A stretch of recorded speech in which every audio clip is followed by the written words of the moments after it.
What's up, guys? Welcome to another Midweek Chat with Jasmine. I'm your host, Jasmine Bryant, your brand visibility coach, helping women over 40 who are coaches, speakers, entrepreneurs, and small business owners get over themselves and put themselves out there on camera so that you can be visible, be paid, because being broke is not cute, and you are far too cute to not get paid your worth. And to that end, I am so excited because you all, if you followed me for more than 5 minutes, you've heard me talk about be yourself, be authentic, be just be. Right. And today we have the godmother of authenticity here, Dr. Norma Hollis. She is a trailblazer in the realm of authenticity and leadership. She is, as I said, known as the godmother of authenticity, and she spent decades guiding leaders to embrace their true selves, build confidence, and deepen self-awareness. And I mean, look, it's stuff that I preach to you, but she's it. So, Dr. Norma, welcome. Well, thank you. I hope I live up to that wonderful introduction. My goodness. I'm just saying. Oh my God, you will. You will. We were talking before we hit go live, and I was saying how incredibly excited I am because it's hard to be yourself. And part of it's because we don't really know who we are. And so, you know, Very true. yeah, so before I start picking your brain with my 8 million questions, I would love for you to tell us a little bit more about you. I mean, I just gave like the nickel tour, but give us 15 cents worth. Tell us a little bit more about you. Well, I have spent my life studying authenticity, and it started when I was 28 and realized I had become the person that my parents thought a Black woman should be in America, which was Mhm. married to a man that had a good job and therefore made good money, who had a nice car, and we had a house, and I had a good job, and I had a nice car, and we had a bank account, et cetera, et cetera, et cetera. And I was miserable. And I Mm, didn't know what to do with myself because I didn't know who I was. I just had become who my parents had guided me to be, following what society told them I should be, I guess. But anyway, at 28, I realized that I was very unhappy. And that's when I started a journey of learning who I am. I asked myself, what does it mean to be human on planet Earth? And then I started researching. And what I first did is I dissected myself.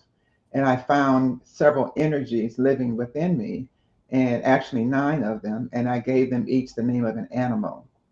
And okay. like one was an owl, that was my intuitive self. My panther was my values. I was directing Head Start programs, preschool programs, and my values about the young children were very, panther mama type thing, Snail was one for my inspiration that was kind of slow, and some other ones.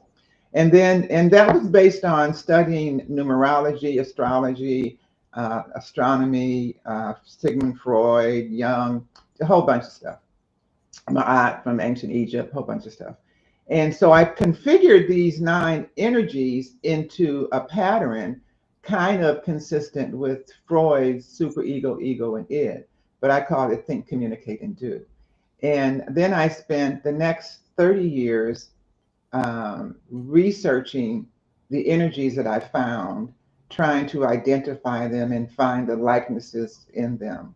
And that's when I came up with what I call my authenticity grid, which is the Mm, foundation for my work. It's a trademark document. It's actually a graphic representation of the energy that lives within us, the authentic energy that is us. No one seems to teach self awareness to children, and mm, therefore become adults without knowing who we are or how to manage our energy, which is one of the reasons we have so much conflict in the world. That's just one of the yeah. reasons. So anyway, I created this process when I finished after 30 years of research and testing and what have you. I then spent 12 years figuring out, well, how does it work? Because it was kind of, I would call it channeled through me, or co-created, if you will, with the universe in communication with what I was fed and what I was led to do and to respond to and to write and stuff like that. So when I found out what it does, it's just phenomenal because it has a way of helping people understand their energy. And when people take my class, whether I teach it or one of the people that I have trained teaches my class, they they end the class just more confidence. And I took me a while to realize what we were doing was raising people's vibrations, raising their energy, Yeah. raising their consciousness, giving them more self awareness and self acceptance and self management. And there's no one word to call it except maybe being authentic, and also helping them to reconnect with the person that they were actually born to be, helping to refine that. So with that, I've just been expanding it. I have it trademarked. I have people that I have trained around the world actually to teach it. And I took a break for a little while, and I'm back now, fully energized and ready for the next round of this. I love that. I mean, you had so many like deep thoughts at 28. I mean, I was trying to think back to, who I was at 28, and who I was at 28 is not who I am at 49. Mhm. But I don't think I was having such deep thoughts then. Well, I came to the planet with the deep thoughts. I came to the planet with memories of before birth and being given my assignment and what I'm supposed to do, and actually doing it. So I was prepped before I got here. So Okay. I think we all are, but I happen to remember mine. Some people do remember, not a lot of them, but most people do not. But that's one of Yeah. my goals on the planet is to help people to remember. They were given an assignment and help them to know what it is. I Yeah. help people find their purpose, live with peace, and share their authenticity. So that's my lot in the world, what I'm doing in the world. So It's a great lot to have, and I love that you remembered and you listened and you followed through. mm, And, I want to touch on something that you mentioned early on was, you know, at 28, you're like, I'm who my parents expected me to be mhm, because that's who their, mhm, parents expected me to be at this point in my life. And, as women, we wear so many hats over the course of our lifetime. Wife, mother, daughter, sister, boss, employee, et cetera, et cetera. And, there comes a time when you may have known who you were, but society told you you should be something else. So mhm. how do you get back to that? Like, I know that there's a lot of process, but is there a quick win that someone can take that can start them on that path to getting back to their authentic self? Well, let me just first say for people that are wondering, well, how did I lose my authenticity? That many of us lose it in our preschool years. So it's not like you did That something early. that early. As an Wow. example, there's a couple of examples. For infants, for example, they have to learn to let go of the natural responses to cry and to other things, because in order to get what they need, they have to follow mommy's directions. And mommy says, be quiet sometimes. And I'm not Mhm. saying it's a bad thing, but I'm just saying that's our first, way of adapting and beginning to realize. And then my degrees in early childhood, my first degrees in early childhood, I directed preschool programs for my first career. And what I saw a lot of was um, children who learn about themselves in preschool. For example, they go to the music area and they find out they can sing, and everybody loves to hear them sing. And they sing, sing, Susie, sing. And they do, and they rush home and they tell mommy, I can sing. And they start singing loud, and mommy's tired. She had a long day, and she says, just Mhm. watch TV until I finish making dinner. Yeah. So the kid starts backing off, and it's a subtle thing, but it impacts that passion, that enthusiasm for what came naturally, and then it replaces it with what is contrived, because this is what society expects of us. So first of all, just recognize, don't blame yourself if you're not being authentic or don't quite know how to get to it. Now, authenticity begins in our inner voice. The inner voice is the one that no one hears but us. Mhm. So what I recommend to people is to start listening to your inner voice more. Sometimes it's very hard to hear it, but what I recommend is think about how you answer yourself when you ask yourself these three questions that you ask every day. The first question Mhm. you often ask is, what time is Right. it? You also ask, what am I going to wear? Mhm. Ask, what am I going to eat? Which you often ask many times during the day. So if you look at how the answer comes, Usually it comes through one of your six senses, something you see, something you taste, something you smell, something you hear, something you feel, or something you have in your gut. And so if you look at how the answer comes to you, that's a clue for how your voice, your inner voice, your spirit, you're connecting to your authentic self, how that voice speaks to you. And once you build a relationship with that voice, you can actually talk to it. You can give it commands. You can give it things to do for you. You can even test if it's even real.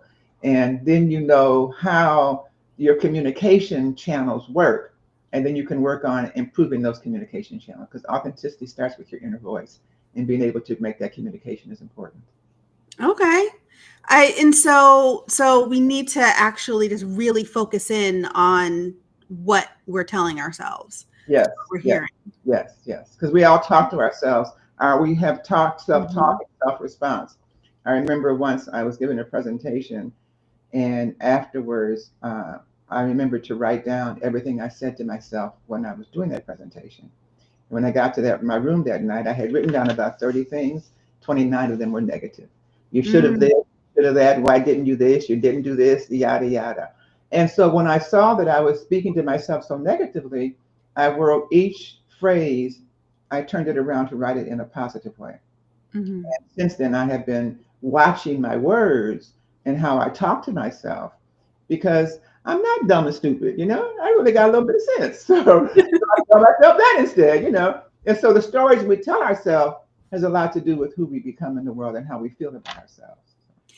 Yeah, I firmly believe that. I mean, I have some friends that, we've had those conversations because the things that they say about themselves out loud, I can only imagine what they're saying in their head. Right. And it's easy, like it's so easy to believe the negative and it's so easy to think that first. But like for me, I've made it a conscious choice. If I'm starting to say something that's negative about myself, I'm like, no, no, no, that's not it, because we're not putting that out in the universe, you know? Exactly, exactly. Mhm. And Yeah. that's so So an important lesson. Uh-huh. I'm sorry, go ahead. I'm gonna say it's an important lesson that people learn, that the words you speak have a lot to do with the life that you live. If you're not happy in your life, look at the words you're using. Are you using negative words most of the time, or are you using uplifting words? And that's a change of vibration, change of consciousness that we help people to move to. Because once you understand that, you raise your consciousness, you change your thoughts, and your life just gets happier. It's like magic. It's amazing. Just the Yeah. words you say and how you talk to yourself. Amazing. Yeah. Oh yeah. Oh yeah. And for anyone who doesn't believe it because you have these negative thoughts in your head, it lifts a weight off of you when you can tell yourself good things, Yes. and then you continue to do it, because even if you don't quite believe it when you say it, if you say it enough, you're going to, and it's just going to be natural, and it just feels good. I Feels mean, why lift someone else up more than you would lift up yourself? good. Like be your cheerleader. That's right. That's so true. That's so true. And there are enough people in the world who will say bad things about you. Don't be one of them. And you'll read them and hear them on TV, and they'll permeate your consciousness enough. Hmm. Yes, you really have to lift yourself and be conscious of what you're saying to yourself and Yeah, to others, because it's all related. it Yeah. really is. It really is. And so that kind of goes into my next question about, leading from your truth. And so you teach people how to do that. And like what's a sign that someone's not leading from their truth? And when they're not doing that, how does it cost them in their life and in their business? Well, a sign is any number of discomforts in life: great anxiety, nervousness, health problems, confusion, lack of clarity, all the negative things that don't necessarily move us forward, that cause us to stay up at night, are often a sign of not being in alignment with who Mhm. you are. And all of us, I think, get out of alignment at some point in time. I think many of us get out of alignment when we move from high school to going into the work world, whether it's to college, from college to the work, or high school to the work. Because oftentimes in looking for work, we judge on how much money we might make, not Mm-hmm. what we be doing on an hour to hour basis, and what our gifts and talents are and how we can best use them. Some people even say not to use your gifts and talents for income. But if you really want a happy life, you want to be doing things that's aligned with what you do well. And what you do well is your gifts and talents. Why should you do accounting if you really would rather be outside playing ball or something? I mean, not that ball is always the best thing, but rather be outside doing Yeah. something. And rather than being in office, miserable. I spoke to some college students once, and this gentleman who was a senior was telling me he's about to graduate as a senior in accounting, and he hates it, and he wants to be in music. What can he do? I said, well, I think you should start out maybe looking for an accounting job in the music industry Yeah. somewhere. At least you'll be among, because it's amazing. Some very few people who get a college degree end up doing what the degree was in.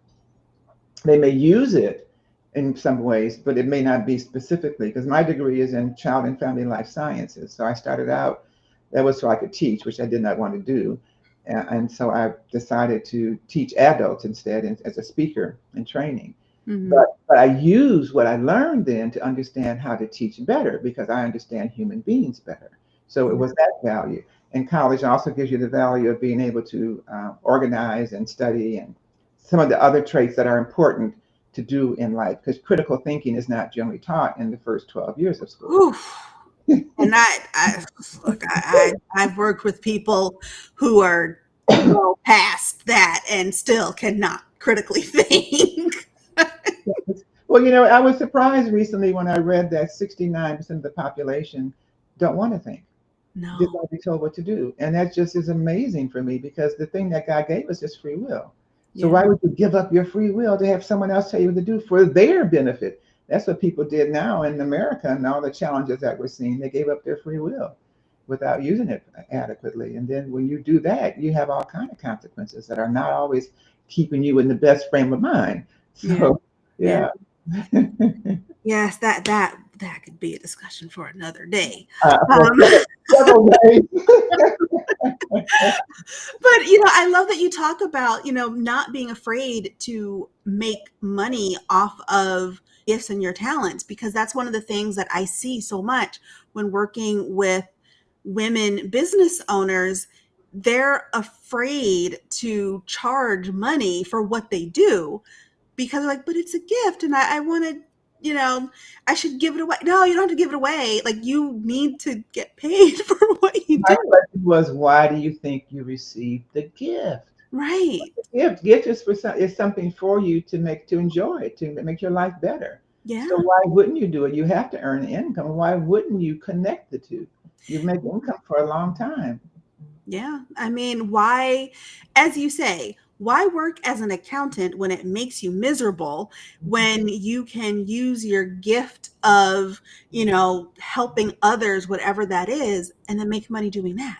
Right, right. And so not only are you making money, but you're also happier. And isn't happy what counts? Because people who are unhappy are the ones who get cancer the fastest. And Yeah. everything else. So it's all related to feeling to your peace of mind, your mindset, your thoughts, and what you're doing, how you're spending your days. All those are Mhm. important. So everything should be geared towards keeping you happy. There's Yeah. enough out there to keep you unhappy. Can we list the ways? So you may as well just find ways, list the ways to keep yourself happy.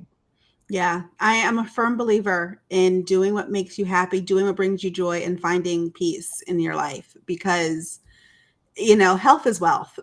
And, if you're miserable all the time, just life doesn't go well. And it's a whole thing. That's a whole. Um, and so one of the things that you brought up um, was basically like not having your voice, right? And so many women, especially, like, we are afraid to speak up because, as you said, we come home from school, we're all excited, and mom is like, sit down, shut up, I've got stuff to do. And then you end up getting into this whole I need to be quiet. And when you're not, there's someone telling you that you're too much. You're, especially at work, right? Like you're too much, you're too bossy, you're too this, you're too that. How can someone start to find their voice again after being silenced for so long? Well, once you learn how your voice speaks to you, with that what I suggested at first, then you Mm-hmm. start having communication and a conversation with it. So one of the things that I did when I was 8 years old, I had a lot of traumas then, and that's when I got connected to my voice in a real serious way. I was walking to school, and the voice started speaking to me, and I said, "Look, okay, if you're the voice I should listen to, then prove it to me. Let somebody walk by in the next week wearing red socks. And let me see. Let somebody else mention the word elephant to me in a conversation." And sure enough, within a week, both of those unusual things happened. And so then I did another for the next few weeks with a different command each time, different ask each time. And Mm-hmm. each time what I asked for it, came to be. And then the voice finally said, "Well, now you believe me now?" So So I suggest that you do that. If you're not clear of how the voice speaks and how to trust it and how to connect with it, first make sure you recognize it. So you have to recognize it, listen to it, trust it, and follow its guidance. But in so doing, you learn how to recognize when it is getting your attention and what it is trying to tell you. Just the other day, my voice, my guides, I will say at this point, got my attention and told me that I have a new guide now because I'm moving to another phase of my life. And so Mm-hmm. guides, we all have guides, whether you realize it or not. So when I say talk to your voice, you're talking to one or more of your guides who will help you because that's what their job is to help you if you give them the right information. And if you don't give them the right information directly, they're going to read your mind. And if your mind has got negative stuff, you're going to get negative stuff. Kind of that's how it works. So be Mm-hmm. positive.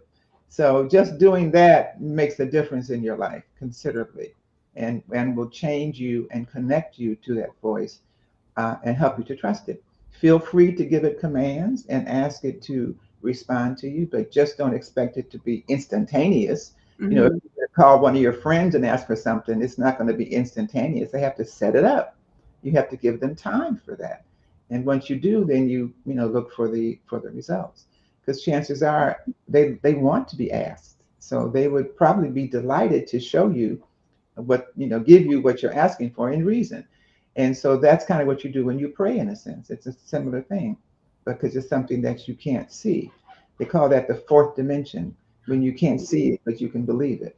So Yeah. that's what I'm asking you to do. Yeah.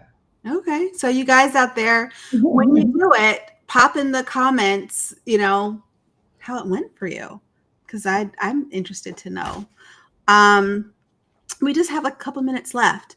So I would love to ask you, like, what's the one truth that you wish more women gave themselves permission to live? Like or just to say it to themselves or say it out loud. The one truth. How powerful you are, how phenomenally powerful you are. So I don't know if you're doing primarily Black women or all women or All what's women, mostly women over 40 is my audience. well, 40, I was born 30 years ahead early because I'm in my 70s now. And so the 40s is my target market. And so what I would tell you is that the truth that your spirit tells you, believe it. You don't know how powerful you are. The society now is trying to tell us and strip us of the power that we have. And every reasonable person knows that the woman has all the power. All we have to do is use it, believe it, and use it. So that's what I would say to women. Just use your power. Don't be afraid to speak up and use your power. Connect with it. Take the time to go inside and listen to it, and make it a. Once you get that relationship with that inner voice, you can't be beat. As long as you believe that, can't be beat. That is a mic drop moment right there, Dr. Norma. I love it. I love it. Before I let you go, I know that you have a gift for the audience. I dropped the link in the comments. It's your assessment test. Can you tell us a little bit about it? Yeah, the assessment is the result of my research of understanding who I am.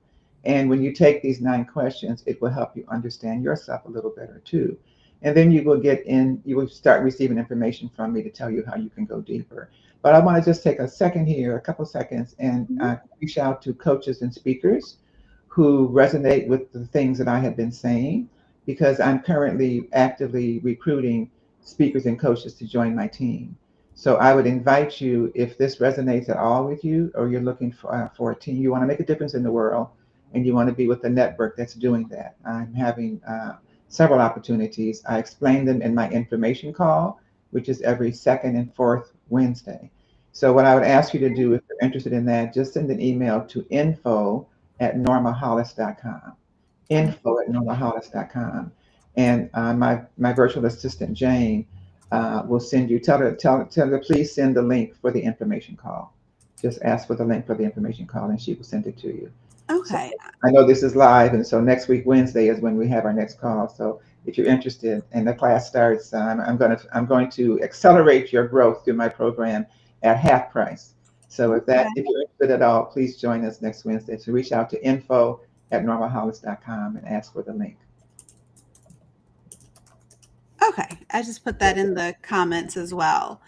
Thank you very Um, much. Yeah, no worries, no worries. Hope you guys reach out. And also, I wanted to let anyone know who doesn't know that Monday, April 7th, I'm hosting a free webinar at noon Eastern on the 3 ways CEOs sabotage their brands on camera and how to fix it. And, not being yourself is one of those ways, so that's your first tip right there. So you might want to rewatch this video so that you can, get yourself ahead of the game there. So, Dr. Norma Hollis, thank you so much for being with me today and for dropping so much great knowledge on us and helping women and people just to live a more authentic life and one that's more aligned and with purpose. So, Yes, thank you for that. my pleasure. Thank you for having me, Jasmine. It was a great conversation. I appreciate you. It was. I enjoyed it. I enjoyed it. And if you guys enjoyed this too, then, drop some comments in the chat and, share it with your biz bestie because we don't gatekeep around here. You heard something great, share it with those who need it because, we're all a team here. Everyone can win. Everyone can win. That's So, Dr. Norma Hollis, thank you. And you guys, thank you. I'll see you next week for another midweek chat. There will be no Friday Live this week because I'm traveling, but I can't wait to chat again. All right. Bye for now, guys.